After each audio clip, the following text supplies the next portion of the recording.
Hello and welcome to the Valley. Today I am your host, Janet Michael. We are live in the studio today for Public Safety Thursday with Captain Gosnell from the Frederick County Sheriff's Office. How is my favorite sheriff, Lenny Milholland, doing? Is he ready for the 4th? No. Or can anyone really ever be ready for the 4th when you have the job he has? Warren, how you doing? Captain, thank you for being here. Yeah. Guys, what's up? I mean, something. But no, let's jump right to my favorite sheriff. How's Lenny? He's doing well. I saw him before I left here. Told him I'd be traveling over here. Told him what we were going to be talking about. He gave me the Milholland thumbs up, and that was my blessing to proceed on, young man. And so here I am. And on the way here, what did we encounter today? Yes. You walk in the door, and Kathy, who works out in the office and who I've had a relationship with when I worked here back in the day, and I know how When she was is, that? What was the year for that? that I worked here. Yeah, when were you here? 1994 to Okay. 1998. I- April of 94. That's when the morning tag team. That's okay. made That the explains switch. it. Dennis Lynch is my guest next week for the Shenandoah Valley Music Festival, and Dennis worked here, but he left in the late '80s, so he didn't know who you were. That was But I finally couldn't remember someone. when you were here, when he left, and when you came on. Finally, someone who didn't know who I was. I came to Front Royal last weekend to apply for my passport because my passport expired, and I need the picture. And there are two places, Winchester, Front Royal post offices can both take your application, take your photo. And I decided to come to Front Royal, and I'm like, I'll be incognito. And nope. The person behind the counter, hey, you don't remember me, do you? And I'm like, How many times in an average month do you get that? Yeah, but he didn't know me from the professional side. He knew my ex-wife when she worked at a jewelry store back in the early 90s. And I'm like, yeah, I do not remember you, but thank you for your help. And then some guy beside me, hey, Warren, what's up? And I'm like, okay. I even told him, I said, I came to Front Royal thinking this would Right, be easier. yeah. But no. Hey, everybody, I'm here to get my passport. How's everybody doing? But what I was saying is You weren't incognito on your way over this on morning. the way over, it's like everybody and their brother were like, pull me over. And I'm like, I'm going to be late for the radio show. We've got people speeding. We've got people camped out in the left lane, people with their cell phone, not just holding their cell phone, but up in front of their face as they run a red light, making a left turn in front of me. And I'm just like, okay, dear Janet, I'm sorry I didn't make the radio show today, but we could have done it over the phone. The number of people that I have told in just the last 30 days that the only reason that this show is still live, there's two reasons. One, it's because you have a need to relive your glory days when you were live on the That's radio. what I'm talking about. And the other is because you are the only person on the planet that I 100% trust to A, show up, and B, show up on time, because after all, you do have lights and sirens. So if that had prohibited you from being here today, it could have been a catastrophe. But and you leave out the other thing because you love thinking, Here, let me put my hey, feet up. I gotta put my feet up I'm in a the part air. of the infamous tag team now. I've been on the air with the guys. And we're global. We're being listened to in Spain. In Spain. Hola. Or wait. Yeah. Okay. That's hola. It's Spanish. Okay. Hola. I ¿Cómo think. está? Yes. But apparently it has something to do with the French air traffic French air controllers. traffic control is on strike as one of my dear friends is sitting on the tarmac. Mon Dieu. Ugh. So it's 2 more hours, she thinks, before they're going to leave Spain. So there you have it. All right. Well, let's get other business out of the way before we get into the meat and potatoes of today's show. You've already heard it was a venturous ride over. I told the ladies in the office that I would give them a shout out today on the air. Normally I'm either talking about the traffic team, I'm talking about the patrol team, talking about the sheriff. We talked about canines last month. The Canine people behind handlers. the scenes. Not everyone at the sheriff's office are sworn employees, but they're dedicated employees. So let me see. I've got Angie, I've got Sarah, and Elisa, and I got Michelle. They're all up now in what we call the U. That's the command center of the public safety building. But Have I been in the U? I believe so. You just didn't realize it was a U because there's a door on each side and it connects, and there's There's a 90 I don't know degree that angle. I've been in the same room multiple times to record the show, but I don't think I've ever gotten there the same way twice. Yeah, we don't want anybody to, no routines. You don't set a routine. It's like your way to work. A good law enforcement officer doesn't take the same way into the office every day or every night, or doesn't take the same way home every day. You don't want to have a pattern. You want to be unpredictable for more reasons than just officer safety. It also keeps those people running red lights on their phone or speeding on their toes because they don't know where you're going to be. So there, we've done all of that. It's the day before the 4th of July. I love being live because we can talk about things that have just happened. Yes. We can talk about things that may have changed since the time a show was recorded a week ago. So that's more the real reason I like doing it live. I mean, if I'm truly going to live my glory days, then I want to be over in the main studio. I want a stack of CDs, and I want about an hour and a half where it's just me on the air. I get to do what I want, say what I want, play what I want. I promise that.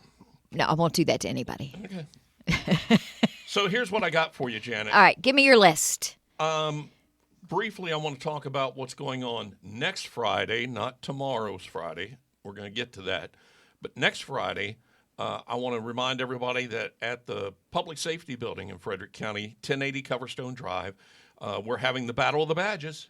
It's the annual blood drive where it's law enforcement versus firefighters. You know what law enforcement and firefighters have in common, what cops and firefighters have in common? They both like donuts. I don't know. I'm going to forgive you for that one. No, they both wanted to be cops. And so, what? I don't think that's I kid true. because I care. Look, there are some cops out there and some firefighters that are going to be like, man, that's funny. And there are others that take their jobs way too seriously in that rivalry. And those guys need to relax a little bit. So when people come in to donate blood, do they have to say which side? Yes. Oh, yes. And can somebody that's not either a firefighter or a law enforcement? Correct. Okay, so it's a true contest. Yes. Now, we are encouraging our people in the sheriff's office. We're encouraging them, hey, if you can give blood, do it. Now, we try to be careful with those that are currently on duty. Right. And see, that's a drawback for us. I mean, one of our people gives blood, and then they're back out in their patrol car, and they're answering calls. The heat and all that. Firefighters, they get to get blood, and then while they're on duty, they go back to the firehouse. They get to lay down, take a nap. You make are so something not in the making kitchen. any What? friends today What? whatsoever. No. Hey, it's Battle of the Badges, and until this is done, I'm team law enforcement. So let's just keep that clear. I love our fellow first responders, but we're going to be at the door. We're going to be, hey, we thank you for giving blood today. Vote right here for law enforcement. Oh, you're voting for firefighter? Where are you parked, by the way? We would never do that. But no, personnel on either side are allowed to give. There are some families who have family members on both sides, and those are the people I feel for. It's like, who are you going to give to? Who are you going to give to? And it's like the sheriff. It gets touchy. The sheriff, this is his project. All right? He is already yesterday in the hallways. Hey, are you working Friday? Hey, can you give blood? He is. Let me tell you this: the Frederick County Sheriff's Office. This is the 5th annual Battle of the Badges. Do you know how many the Sheriff's Office has won in the past 4? 4. Well, you said 5th annual. I was thinking 5. I don't do math on any day that ends in Y, so I can't be held responsible. Currently so 4. undefeated, and so it's like, now. Is there a trophy? Yes. Get out. There is. And it's currently in the hands of the sheriff's office, and he does not want it going across the hallway. So here's the deal. If you'd like, you can set up and make an appointment so that you're working, it's your lunch hour, or you only have a short amount of time for whatever other reason. You can go ahead and make an appointment so you know when you walk in, they're going to get you in, get you stuck, get you taken care of, let you sit around for a little while, have a couple snacks, have some juice. We're going to make sure to the best of our ability that you're ready to go before you go. And then, you make your vote.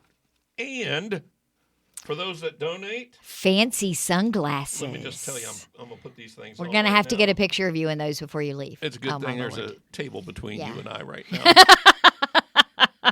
It's sunglasses, folks. I know this isn't TV, so you really can't see, but these nice red polarized sunglasses, and they're entitled "Just My Type." That's catchy. And I of like course, that. And it comes with little stickers. So on the inside frame, And a you can fancy put box, the a pouch sticker to put them in. that has your blood type. Because if you're like me, there are times where they go, "What's your blood type?" And I'm like, "I should know this." and now I seem to remember it better. But back in the day, it was like, I think. And they can't even name a couple because then they all sound like your blood type. so yeah, you're getting a pair of sunglasses. We're gonna again snacks and juices to make sure you're good to go. You get to vote either firefighter, EMS, or law enforcement. You don't have to be a first responder. You don't have to be related to a first responder. You don't have to be favorites on one side or the other. But if you do give blood, we are going to ask you to vote one way or the other. There is no, well, can I do half and half? No. And if you really don't want to vote and hurt anybody's feelings, just come out and give. That's the important thing. Right. Red Cross all-time lows. Some of the disasters. Summer is that we've the had. worst time for them from a blood donations perspective. And I know you have personnel here who are big into blood donations year round. I think Randy is one of those. A blood transfusion saved Andrew's life. So that's why he is all in on blood drives, on anything American Red Cross related. And folks, this is the thing. I'll knock on wood because I always do. I don't tempt fate. But you never know when you might need this or when a family member might need this. And think about, I put it in line with like insurance during crashes. When we're working crashes and I tell our people, I want you to imagine you've got two people telling you two different stories. You have to investigate and determine how did this crash happen and who's at fault. And we do that not because we're trying to be hard on anybody who's already suffered financial hardships. Now they're out of car, maybe even injured. We're not trying to hit them while they're down, but we need insurance to step up and take care of these people. And the only way we can do that is determine who's at fault and put that out there. And so I tell people, I want you to imagine that it's your wife, your daughter, your son, your husband, your relative that's the victim, the one that wasn't at fault. And instead of us doing the proper investigation and, again, putting that fault where it's supposed to be based on the investigation and having that person's insurance make the other person whole, imagine it's your relative and work the crash that way. With the blood drive, imagine it's your relative that's in need. And for whatever reason, your blood type's not the type, or you can't give near enough of what they need. You need other people to step up and do what we're asking them to do so when the time comes, they're taken care of. And so sometimes you got to look outside your personal bubble, your personal space. I can tell you right now, I hate needles. I hate needles. The only needle I ever loved was a record player needle. No, you see how I work that in here, right? It's smooth. There are people out there going, record what? What? But yeah, other than that, but these folks, I don't usually look, but I can now. But I don't normally. And they go, you're going to feel a little pinch. And I'm like, well, let me know when it's done. They're like, it's in. I'm like, oh, okay. And then you just start squeezing your hand. Last year, we had a contest. Me and three of my guys, we were all in there at the same time. And so we couldn't obviously get stuck at the exact same time, but they have a timer. They time How long it takes to fill the... So we had a contest. I think I came in second. I wasn't first. There was one guy, I was like, dude, you better not cut yourself because you're not. It's not going to stop. But yeah, and so we had a little bit of fun with it. And one of them turned green for a little bit, and it took him a little longer to recover. And we took photos, and it was fun. But in the long run, we knew that hopefully what we were donating was going to be the difference for someone, or something that it may not have been crucial life-saving, but it was something they needed, and it helped. And so, yeah, it's next Friday. It's from, let me make sure I get the times right, 10 a.m. to 5 p.m. at the Frederick County Public Safety Building. It's the Battle of the Badges. We need you. If you've ever wanted to be a cop, step up. We're going to give you a little sticker. It says Frederick County Sheriff's Office. We're going to deputize you for those 15, 20 minutes that you're giving blood. As soon as you walk out the door, those powers are gone. And if you want to donate on the firefighter side, then okay. You can. Yeah. And they can make an appointment. That's always important. Yes, Where do they go to do that? redcross.org, my guess is, /donate or probably something along those lines. Yes, ma'am. And I'll put the link in the show notes page so people can go and click through and make their appointments. Yep.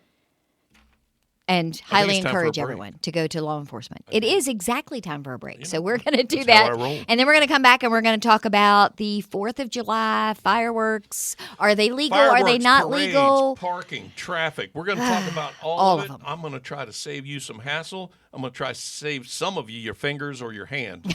All right? Thank you for that. We'll be back in just a couple of minutes. What if one day could deliver real results for your brand and your community? On September 19th, United Way of Northern Shenandoah Valley will mobilize over 900 volunteers across 6 counties for Day of Caring, the region's largest single-day volunteer event. This is your company's chance to step up. Sponsor Day of Caring and help cover vital project costs for local nonprofits, from painting and landscaping to repairs and more. You'll be recognized on volunteer shirts, signage, and media. Plus, it's a powerful team-building opportunity for your employees. Your sponsorship isn't just a donation, it's an investment in the infrastructure of care that holds this region together. Visit unitedwaynsv.org/Day of Caring or contact Day of Caring at unitedwaynsv.org. Lead with impact. Show your community what your brand stands for.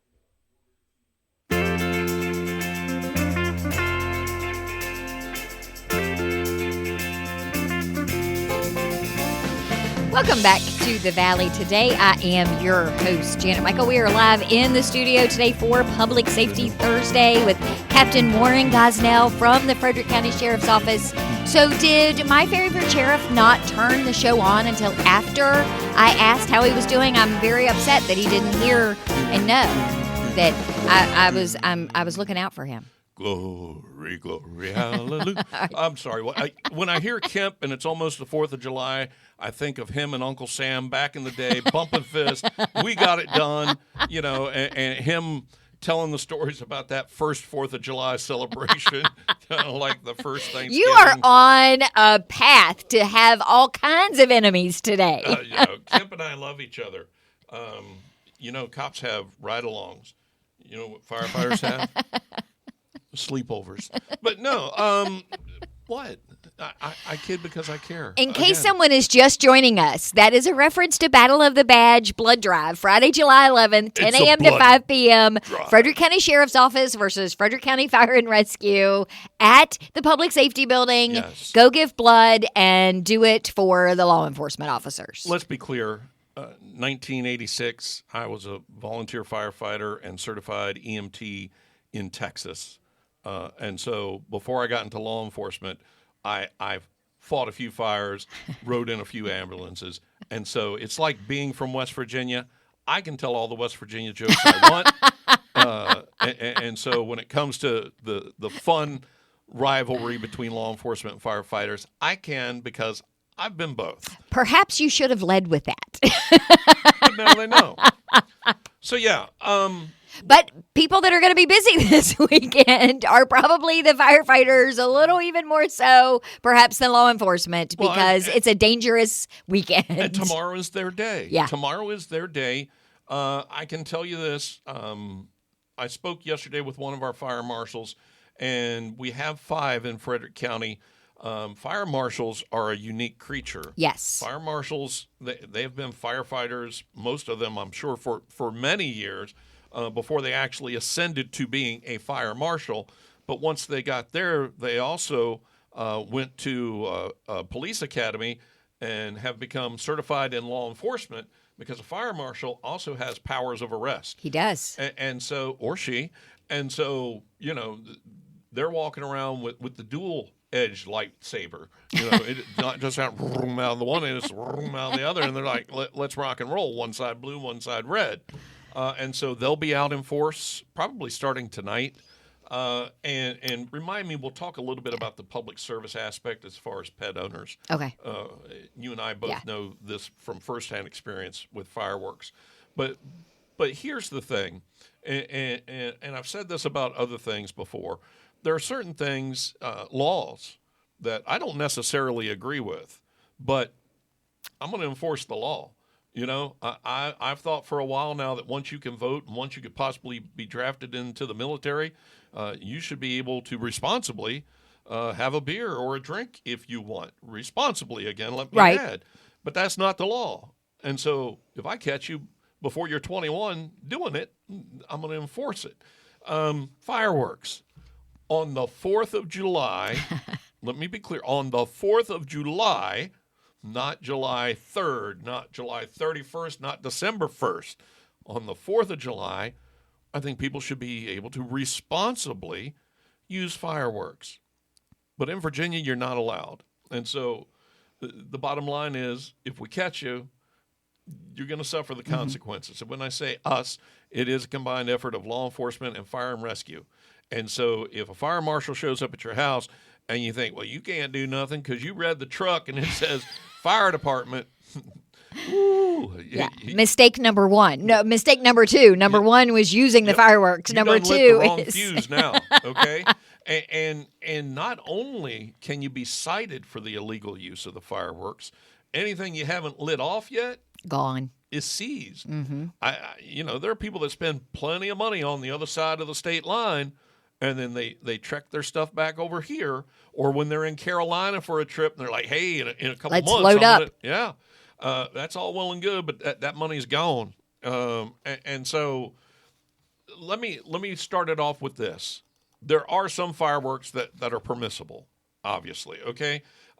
Sparklers, fountains, Pharaoh's serpents, caps for pistols, pinwheels. They're also known as whirligigs or spinning jennies. Now we're dating ourselves. I'm reading that. I'm like, what's that? I remember the little black disc that you would light, and it was a snake. Turned into a snake. Yeah, it yes, comes curling out. Stuff like that is permissible. Still need to be careful, as our news update told you. Sparkler gets up to a temperature of 2,000 degrees. I've had like conversations with the Winchester Fire Marshal, with Jeremy Luttrell, and he has a whole system of metal bucket with water. Put those things in there as soon as you're done with them. Don't grab them by accident on the wrong end. And you know what the other problem with the sparkler is? It's a metal rod. Right. So even after it's done, you got to be careful because kids still waving it around. And when they go, Mommy, look. And you look over and it boink into your eyeball. You'll put your eye out. And don't think that doesn't happen. It does happen. It does. And so, they're permissible, but you still need to use common sense, right? And caution. Get some gardening gloves, the thick gardening gloves. Put it on your child. Let them wave the sparkler, but not too crazy, not above their head, because, again, little things are falling off and or they drop it. If it's above their head and they lose their grip and drop it, and now it's in their shirt. I mean, horror stories. Right. And why do we tell these stories? Because they've happened. So permissible, but you still need common sense. Illegal. Here's what's illegal. Anything that leaves the ground. Anything that explodes, rises into the air, travels laterally, or fires projectiles into the air. So you got Roman candles and you want to have a Roman candle fight with your buddy? Illegal. Also dangerous. But, people are going to do stupid stuff. Yeah, that might be a case of natural selection. And so that's the simple way to remember it. And when you're going, Martha, I don't know, are these illegal? Well, if it goes bang, if it flies, if it shoots, it's illegal. It's not. That's an easy way to remember it. And it's not going to be a matter, well, we ain't hurting nobody. We're on our private property. Again, it is your property, but we're not going to let you distill moonshine on your property. We're not going to let you have dog fights on your property. It doesn't matter if you're on your property. Well, and the sad thing is the bulk of people that are doing those and using that, well, it's on my private property, aren't even living on 40 acres in the middle of nowhere. They're living in my subdivision. Yeah. They're living in my neighborhood with no regard or concern whatsoever for their neighbors' roofs, for their neighbors' pets, for a veteran that could live 3 houses down that's suffering from PTSD. They have no regard for that at all. And this is where the common sense aspect comes in. Last year, very dry this time of year. It was like, all right, even the permissible ones, we need y'all to be careful because it isn't going to take much to touch off a brush fire that could turn into something bigger. But when we're talking about things that leave your control, the things that do shoot laterally or fired at like a projectile or that go up into the air, and once they leave the ground or your hands, you're no longer in control, no matter where you think you're pointing it. And so again, it could be a matter of someone's roof, someone's bushes that start it, or you hit someone's car, or the mower was parked there. You didn't know the mower was there, and the gas can's there. Why is the gas can there? Because they were getting ready to refill the mower, and started watching your fireworks. And so this is the common sense aspect of it. And where I said, I believe on July 4th, people should be able to responsibly, that's exactly what I mean. Mm-hmm. But when I say responsibly, you also take on the liability. There are so many things that are, we believe, are rights. Some of them are, some of them aren't. Driving a car is not a right, okay? We should do a whole show on right versus privilege. There you go. There are some people that believe that it's their right, and there are other people that, yep, it's a privilege. But no matter whether it's a right or whether it's a privilege or whether you're doing it illegally, liability attaches to all of it. Mm-hmm. Okay? You have the right to defend yourself. But if you go above and beyond defending yourself and you become the aggressor and you hurt, maim, or kill someone, you don't... All bets are off. Yeah. I mean, and we're not talking... I'm not going to get into the philosophical debate about stand your ground, right? I'm not talking about someone comes into your home pointing a gun at you. I'm talking about, two good old boys out in the parking lot. I don't like the shirt you're wearing. Well, let's go, boy. There was a time where dudes and even women, fist to fist, pulling hair, whatever, and it's, I'm using quote marks, folks, mutual combat, right? Mm-hmm.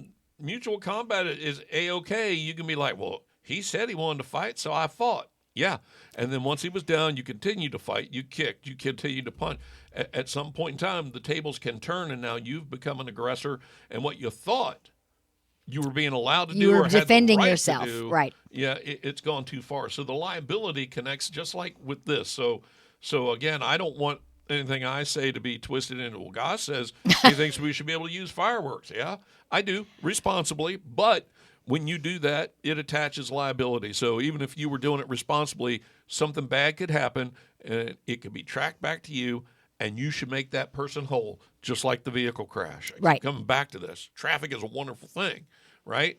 So I guess that's the main thing. And the other thing is, some of these things aren't as foolproof as you think. They're not as safe as you think, depending on what you're buying, how you're lighting things. You light something, you think, well, it didn't do nothing. So you go to walk over, and all of a sudden it does. Boom. Right? Yeah. Or you go to light the fuse, and it's a quick fuse. I remember back in the day, we had a few firecrackers. I lived in West Virginia. They were legal, so don't be God's broke the law. I don't know why I keep going to that voice, but it just seems to fit. Texas and you coming out. But I've had that little, 20-pack of firecrackers, and I've lit it before and be like, oh, you run. And so what if that happens? There's so many things. And the odds are against you that you are going to get the perfect batch of fireworks that do exactly what they say they're going to do on the package. As someone who has been doing fireworks for 50 some odd years, what about never when you light once has it done what it said it was going to do in the time frame it said it was going to do it. The number of duds, the number of just that you don't know they're a dud or not. Right, and you don't know. So the caution. Ones that flop over after you've lit it. Yes. It's flopped over and that fuse is burning. Do I have time to set it up? And oh, nope, yeah. That's the upset to growing up with a dad who was a firefighter. That's why I was, telling you it's not so. But he was a firefighter in Clearbrook. We weren't around. We weren't allowed anywhere near them. The kids were nowhere near any of that stuff. Safety issues, liability issues. I mean, the legality of it all. When you add it all up, you roll the dice. You celebrate the country's birthday how you think you want to celebrate it, but just be clear. You don't have the right to celebrate it with illegal fireworks, and if you do so, you're going to be subject to possible seizure of your unused fireworks and charges and fines. So just keep that in mind. Plenty of people are going to be calling in. Fire marshals and the sheriff's office going to be assisting them as we can. If you want to see fireworks, Middletown has a show tomorrow night.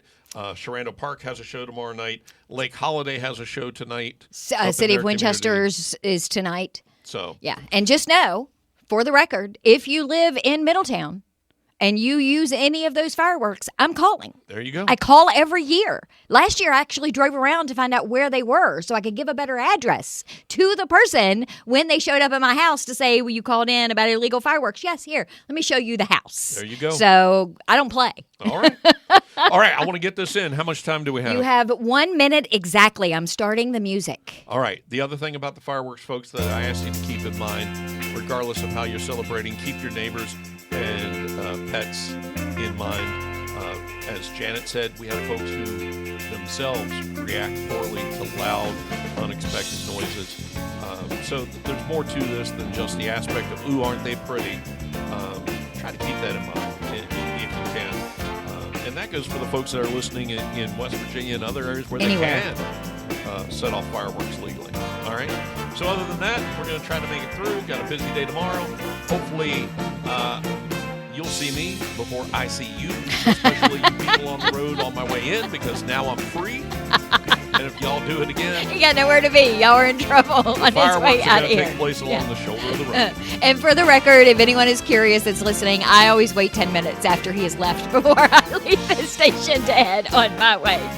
Have a great, safe weekend. I will be back on Monday.